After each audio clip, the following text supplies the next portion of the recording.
सही mutual fund चुनो, मोतीलाल ओसवाल की सुनो।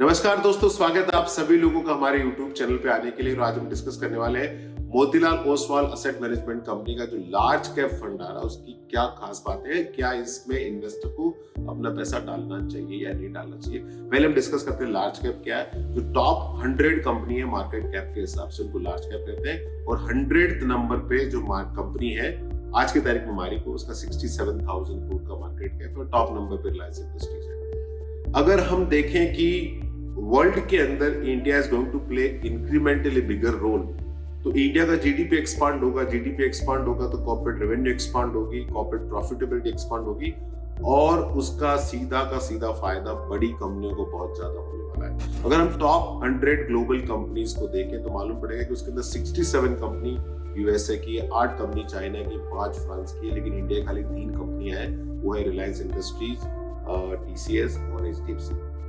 अगर इंडिया बड़ा रोल प्ले करने वाली है तो इंडिया की बड़ी कंपनियां और बड़ा होने वाली है। तो टॉप 100 कंपनी हमने देखी वर्ल्ड की, उसमें जो बड़ी इकोनॉमी है उसकी ज्यादा बड़ी कंपनी है, तो डेफिनेटली इंडियन कंपनी इसके अंदर ब्रेक करने वाली है। तो इंडिया की लार्ज कैप कंपनियों को बहुत इंटरेस्टिंग अपॉर्चुनिटी है।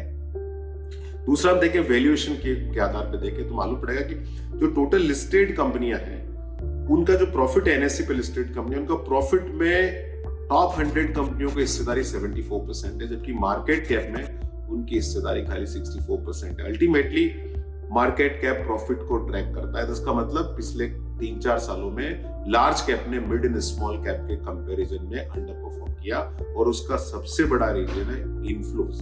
पिछले 3 सालों में एफआईआई ने कंटिन्यूअसली लार्ज कैप बेचा है। उन्होंने $3 बिलियन का सेल किया लार्ज कैप में, और वो तो वही बेचेंगे जो उनके पास था, तो उनके पास लार्ज कैप था और वो उन्होंने बेच के चाइना और ब्राजील में परहैप्स पैसा डाला।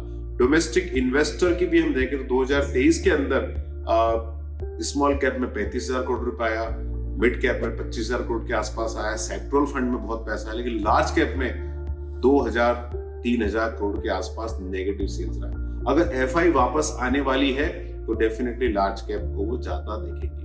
दूसरा हम देखते हैं वैल्यूएशन का, तो एक और पॉइंट है वैल्यूएशन के अंदर कि रिटर्न ऑन इक्विटी अगर हम देखें तो लार्ज कैप का रिटर्न ऑन इक्विटी 16% है, मिड का 14 है, स्मॉल का 12 है, माइक्रो कैप का 10% है, लेकिन पी मल्टीपल 22 है लार्ज कैप का, मिड कैप का 25-26 है, स्मॉल कैप का 28-29 के आसपास है, तो माइक्रो कैप का 30-31 के आसपास है। तो return on equity large cap में ज्यादा, लेकिन वैल्यूएशन अट्रैक्टिव लार्ज कैप का ज्यादा है। 2 बात। तीसरा, अगर हम देखें कि आज की तारीख में वैल्यूएशन के हिसाब से large caps are much more attractive compare to small cap and mid cap. और अगर आपके फियर में ये है कि मार्केट गिर सकता है, तो जब भी मार्केट गिरता है तो मिड एंड स्मॉल कैप में ज्यादा बड़ा करेक्शन होता है लार्ज कैप के कंपैरिजन में। तो आज हमको लार्ज कैप ज्यादा अट्रैक्टिव लग रहा है, लेकिन लार्ज कैप तो 40 फंड है, तो क्यों मोतीलाल ओसवाल के लार्ज कैप फंड को हमको देखना चाहिए? उसके 3 बड़े रीजन बताऊं। एक बड़ा रीजन है कि वो एक्टिव शेयर उनका 60-80% रहेगा। एक्टिव शेयर का मतलब क्या है? जो निफ्टी 100 में जो स्टॉक्स उनका बेंचमार्क्स है उससे फंड डिविएट करेगा, अलग रहेगा 60-80% तक। काफी टाइम कहा जाता है कि एक्टिव फंड आउट परफॉर्म नहीं करते क्योंकि वो एक्टिव बेट्स उनकी ज्यादा नहीं होती, ऑन एवरेज 40-50 के आसपास होता है। ये फंड 60-80% एक्टिव बेट्स लेगा, तो उसमें अल्फा क्रिएशन का, बहुत पॉजिटिव और नेगेटिव अल्फा क्रिएशन का अपॉर्चुनिटी है। और नेगेटिव अल्फा हो सकता है, लेकिन जब तक आप चांस नहीं लेंगे तो पॉजिटिव अल्फा की प्रोबेबिलिटी कम हो जाती है। दूसरा, कन्विक्शन। ये खाली 30 स्टॉक लेंगे, टॉप 100 स्टॉक्स में खाली वेल रिसर्च 30 स्टॉक लेंगे, तो हाई कन्विक्शन के साथ ये लोग जाएंगे। तीसरा, इक्वल वेटेज।